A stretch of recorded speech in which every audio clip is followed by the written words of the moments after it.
अस्सलाम वालेकुम सामीन। 10 ज़िलक़ादा और 31 मई है। ख़बर का उन्वान है हिजाब के मामले में कर्नाटक सरकार का बड़ा बयान।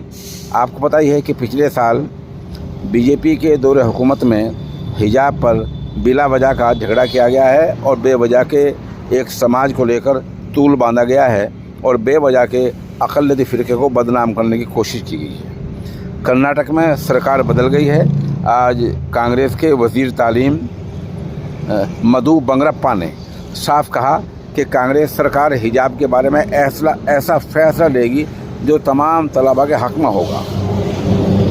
मधु बंगरप्पा ने सहाफ़ियों के सवाल के जवाब में कहा, मैं इस मामले में ज़्यादा टिप्पणी तबसरा नहीं करूँगा क्योंकि मामला अदालत में है। अलबत्ता ये कहूँगा ज़रूर कि ऐसा फ़ैसला होगा जो सब के हक़ में होगा और सब तलबा को, छात्रों को इसका फ़ायदा पहुँचेगा।